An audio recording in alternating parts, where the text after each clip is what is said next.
여러분, 성탄절에 가장 행복한 사람 누구겠습니까? 아니면 반대로 가장 안타깝고 또 불행한 사람이 누구겠습니까? 저는 개인적으로 생각하면서 성탄에 가장 행복한 사람은 기다릴 것이 있는 사람인 것 같아요. 그게 선물이겠죠, 그렇죠? 성탄에 무언가 받을 것이 있는 사람은 참 행복하다, 이런 생각들을 해보게 되었습니다. 여기서 기다림은 올해 자녀들이 좋은 학교에 진학하게 될 거라는 그런 기다림, 그런 기대 말고, 자녀들이 이제 졸업을 하고 대기업에 들어갈 수 있다는, 또 자녀들이 멋진 사람을 만나서 결혼할 수 있다는 그런 기다림이 아니라, 좋은 차나 좋은 큰 집을 받는 그런 선물에 대한 기다림이 아니라, 여기서의 진정한 기다림은 바로 우리 주 예수 그리스도입니다. 여러분, 우리 이 성탄에 정말 받아야 할 진정한 선물은 오직 예수 그리스도시고 오직 복음입니다.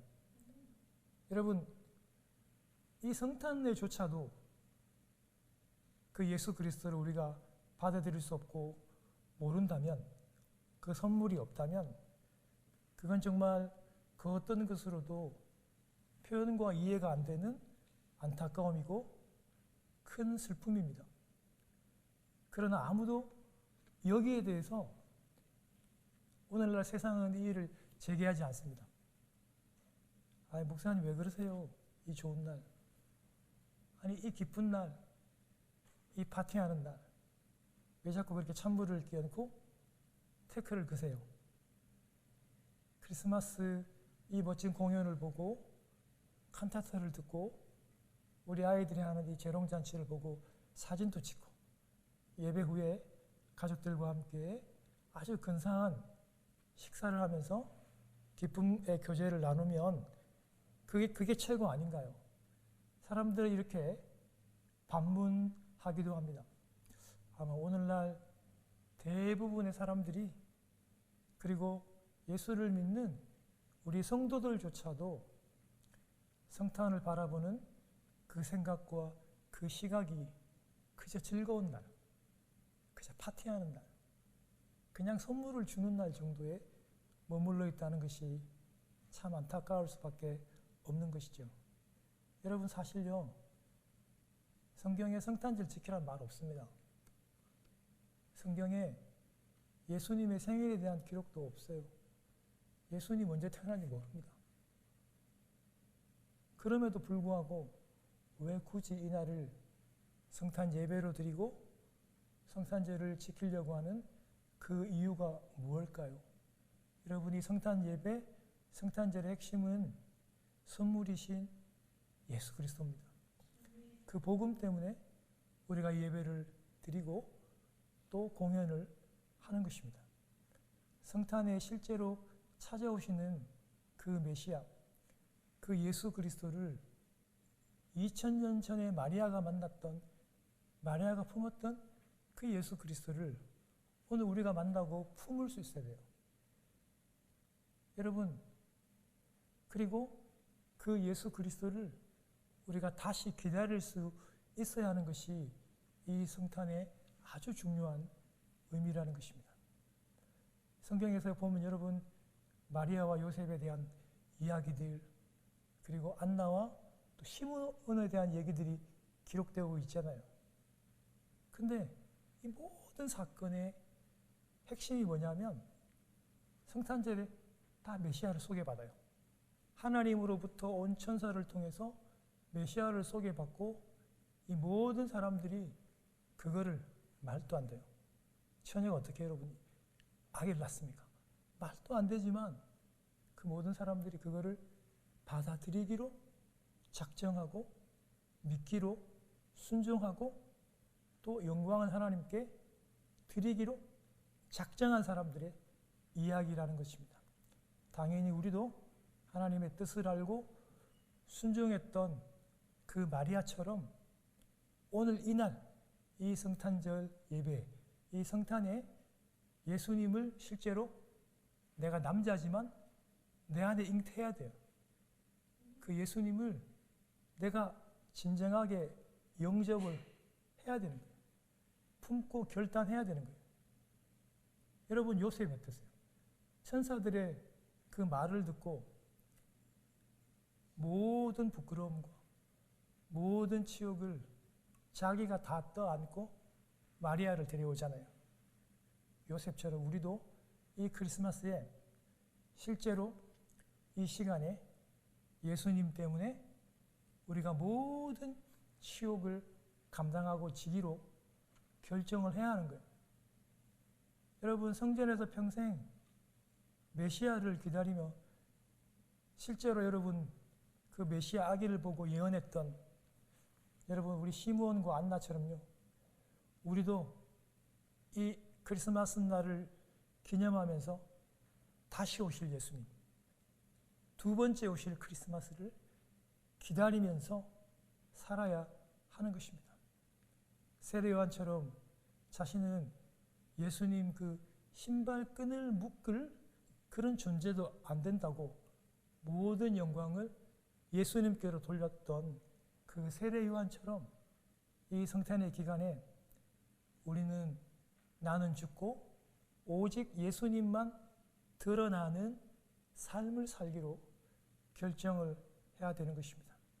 사랑하는 성도 여러분, 성탄에 찾아오신 우리 주 예수 그리스도를 꼭 영접하고 알고 그 예수님을 잉태하고 간절히 기다리는, 그리고 메시아를 드러낼 수 있는 여러분 되기를 축원합니다. 여러분, 성탄은요, 격식에 맞는 사람들을, 돈 많은 사람들이 또 돈 많은 사람들을 그렇게 불러가지고 파티를 열고 풍성하게 먹고 마실 수 있는 그런 부자들을 위해 존재하지 않았습니다. 여러분, 제가 못 사니까, 제가 가난하니까 자격지심으로 얘기하는 게 아니에요. 이건 여러분 성경의 메시지입니다. 애시당초 성탄은 가난하고 못 살고 아프고 없는 사람들의 것이었습니다.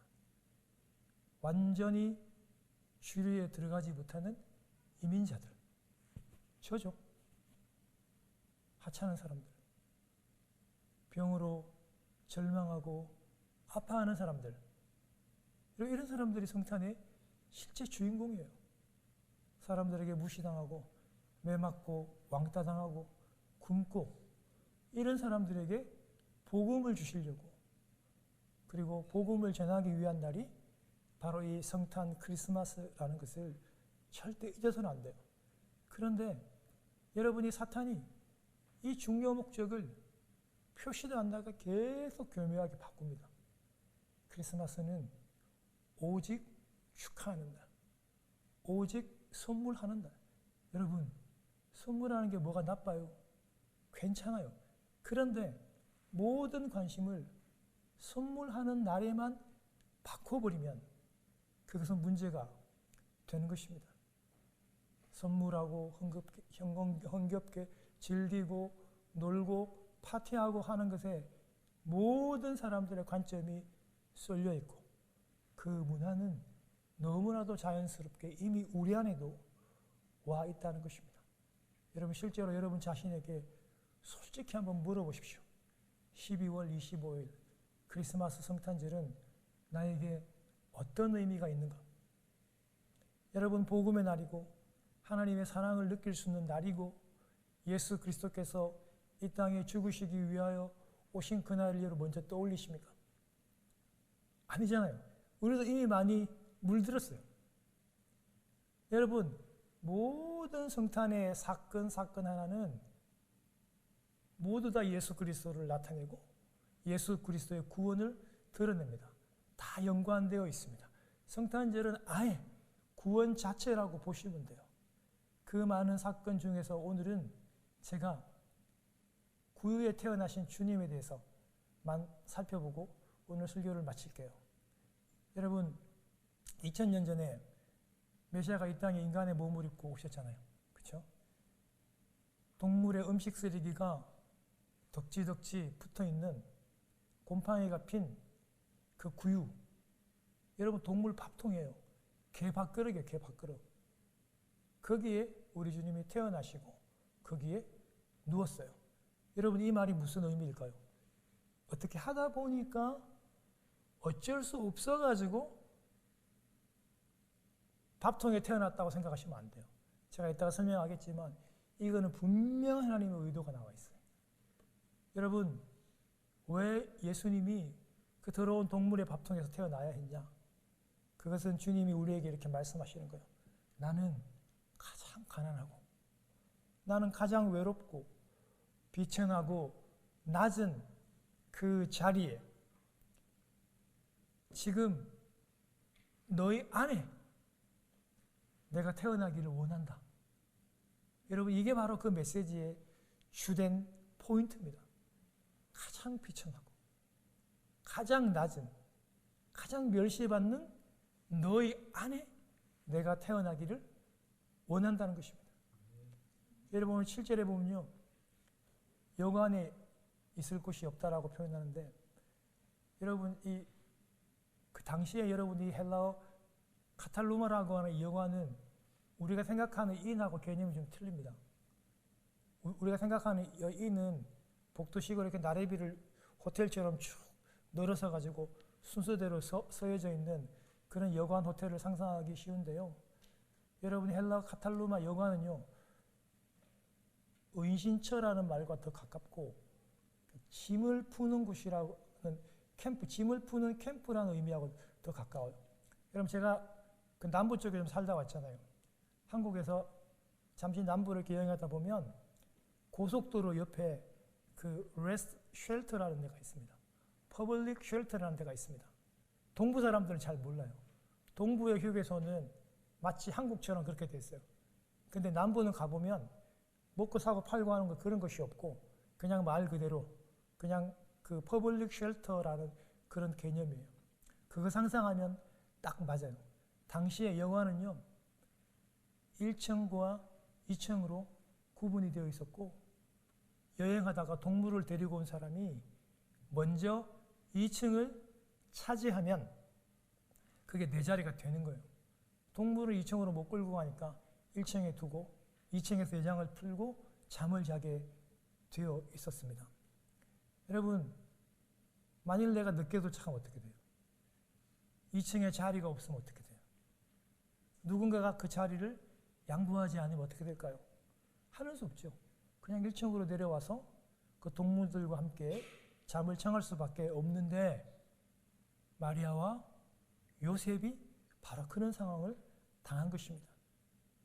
마리아와 요셉이 도착할 즈음에 이미 2층에 많은 여행객들이 자리를 차지하고 있었고 성경의 표현은 그것을 향해서 여관에 있을 곳이 없다. 그럴 만한 것이 당시의 이 호적 칙령은요. 그 가이사 아구스도의 황제의 명령이기 때문에 그 누구도 거역하지 못해요. 그건 죽습니다. 모든 사람들이 다 자신의 본적지로 가서 움직였기 때문에 여행객들이 쉘터마다 가득 찼던 것입니다. 그런데 우리가 한 가지 주목해야 할 것이 뭐냐면 2층을 먼저 차지한 사람들 중에서 단 한 사람도 만삭에 머무르고 있는 이 마리아, 조금 있으면 아기를 낳아야 하는 이 만삭의 여인을 향하여 자리를 양보하는 사람이 단 한 명도 없었다는 사실입니다. 이 장면이 무엇을 뜻할까요? 그냥 우리의 모습이에요. 우리의 생활에, 우리의 상황이고 우리의 모습을 그대로 얘기하는 거예요. 여러분, 하나님 당신이 직접 이 땅에 인간의 몸을 입고 오셨잖아요. 사랑하는 성도 여러분, 이건 세상의 어떤 철학에도 어떤 문학에도 생각해낼 수 없는, 이거는 정말 오직 하나님만 하실 수 있는, 하나님이 경배받는 그 피조물의 그 자궁 안으로 들어가서 여러분 그 인간의 몸을 입고 태어난다고 하는 이런 사실은 정말 있을 수 없을 만큼 하나님은 우리를 위해서 여러분과 저를 사랑하셔서 이 땅에 오셨지만 세상은 그 하나님을, 그 메시아를 받아들이지 않았습니다. 주님을 영접하지 않는 이유들이 많이 있겠지만 그 대부분의 여러분 이유 중 하나가 뭡니까? 그렇죠. 내 주머니를 위한 거예요. 아니 목사님 오늘이 이번 주간이 할리데이 주간이라고요. 이 주간에 장사를 안 하면 문을 닫으면 어떻게 돼요? 주일에 밀린 일이 얼마나 많다고요. 해야 할 일들이 너무 바빠서 예배에 나갈 시간이 없어요. 지금은 안 됩니다. 지금은 방이 없습니다. 당시의 사람들도 비슷하게 말했을 거예요. 우리도 수백 킬로를 걸어왔다고요. 내 아내도 이미 아프고 지쳐 있다고요. 이미 몸살이 들었고 내 아내도 자리가 필요하다고. 당신이 이 2층에 올라와서 아기를 낳는다면 옆에 있는 많은 사람들에게 큰 피해가 갈 것이라고.